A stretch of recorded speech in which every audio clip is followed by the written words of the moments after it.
in your Christian imagination you tell yourself again or recall the story of the Good Samaritan, how is it that you imagine the scene? Do you imagine it on a busy street where lots of passerbys are traveling? Or do you imagine it on a very quiet and deserted side road? Who has eyes on this event?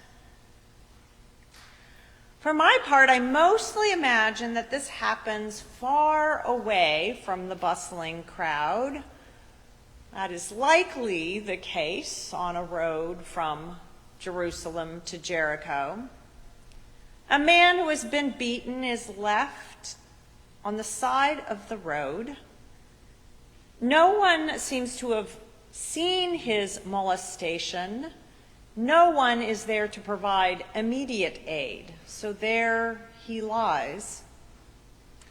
I think the cover image on our order of worship captures that sense of deserted road very well.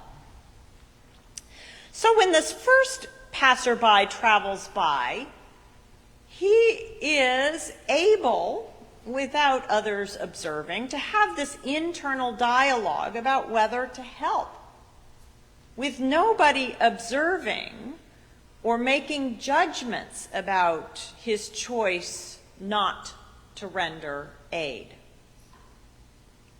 Jesus tells the story of the first one being a priest, a respected leader, hence upper class, one who would have known the Torah very well and known its prescriptions for helping others. For example, in Leviticus 19 it says, "Do not stand by while the blood of your neighbor is being spilt." And Hillel, among the greatest of the Jewish teachers, who lived about 3 generations before Jesus, taught, "That which is hateful to you, do not do unto your fellow. That is the whole Torah, and the rest is commentary. Now go and learn." Now, Jesus does not give us any clues as to what the internal dialogue is that enables the priest to simply go on his way. Did he convince himself that it was inconvenient or beneath his station? Did he regard the stranger as simply not human enough upon which to take pity? I mean, how could he so egregiously disobey the Torah? And to drive the point home, it happens a second time, this time with a Levite being the one passing by, also a respected member of society, akin perhaps to a middle-class member. But he too simply walks by, and we have no insight into the internal dialogue. It is only when a Samaritan, one commonly considered a lesser race, when that one walks by and sees the Samaritan hurting, that aid is provided. Not someone held to the high standards of Jewish law, but one of those people.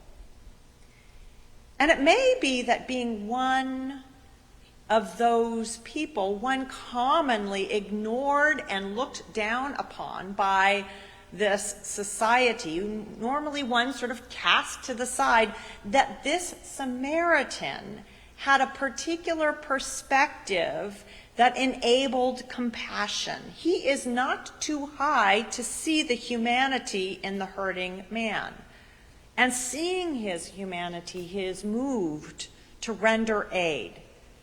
And not only to render aid immediately, but to go out of his own way to provide continuing care to this individual in need. There are a number of studies that demonstrate that when human beings are not likely to get caught, we are more likely to disobey the rules and societal norms. We obey them in part because we fear others see us being bad. So we all tend to look around before we pick up that pair of expensive sunglasses that have simply been left on the rock wall. With no one around to see, we can argue in our own minds, finders keepers, losers weepers. Now, this tendency is so strong that one study demonstrated that if you simply post a sign with a pair of eyes in a room where you are asking people to voluntarily contribute to the cost of, say, coffee, more people will comply. Even just the drawing of eyes implies that we are being watched and we want to be virtuous for others, even when it's easy to be not so virtuous when others are not looking. We want to be generous, even when there is no chance for reciprocity, but it is also true that with increased wealth and increased status in society comes decreased pro-social behaviors towards others. Wealth makes us less likely to render aid, which is certainly what Jesus is doing in this story he tells. Now, let us remember what the story is about. It is not just this thing that happened. It is a story that Jesus tells when he is responding to a question. And I say responding, not answering, because Jesus so rarely answers questions directly.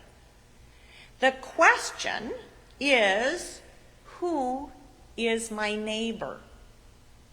And the questioner is an expert in the law, somebody among the comfortable, well-placed, and probably wealthy of his time.